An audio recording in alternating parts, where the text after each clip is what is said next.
一路上老大上车多呀，lúc nào rồi xe tàu của họ muốn xe hả?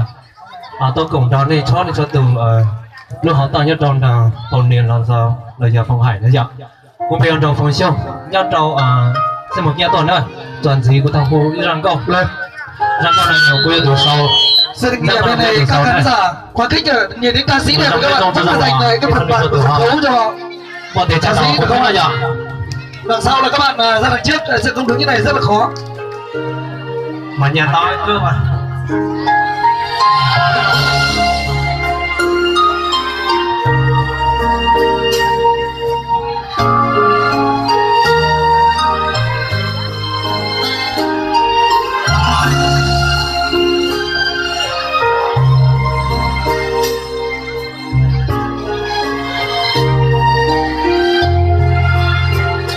cho cái sĩ lưu rừng tàn màu nó theo vì lý cha có thể lý nhớ của nó ôi nhớ con sông của chùa là gia cút luôn có dịp bông rong của lưu có bao lý cha bao tiếng con không sẽ dài của nó chia đôi chia từ mùa tiếng chia đùa cô vì có đúng có cho tặng nhiên chia sẻ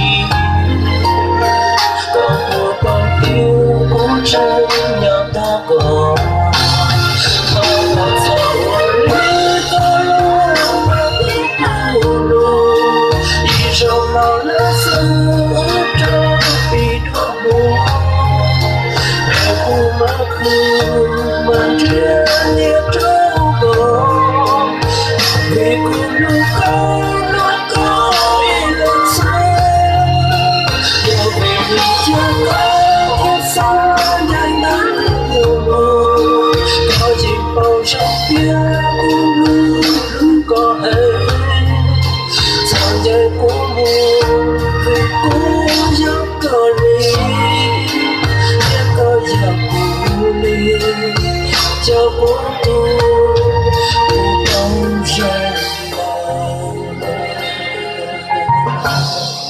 đề nghị chúng ta vỗ tay thật lớn cho cung đường tiếp tục nhé.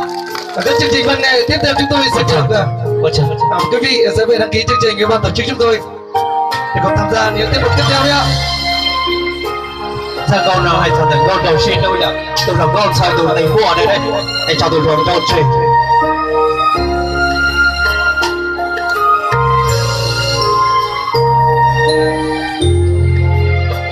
bao tiêu bao ô xiên đời cùng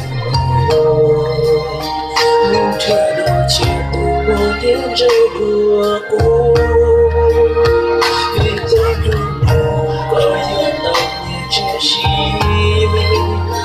có một bao tiêu cũng trên nhà ta có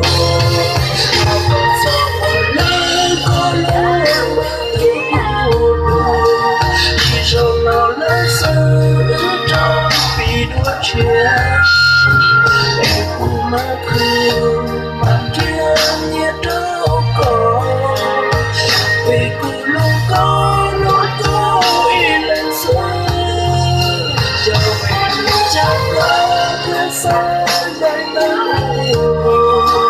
có dìm bầu trong tiếng của lúc có hay sao nhớ cũng luôn vì cũng nhớ cơ ly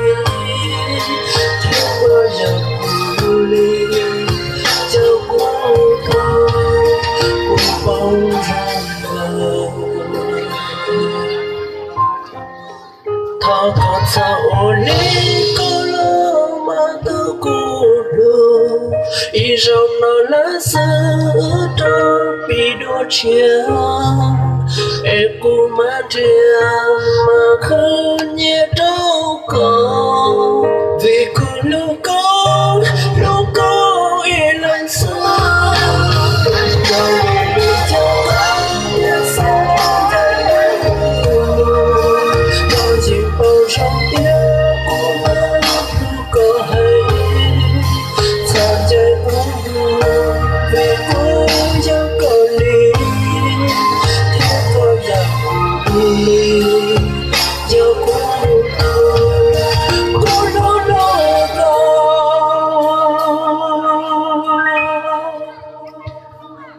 bố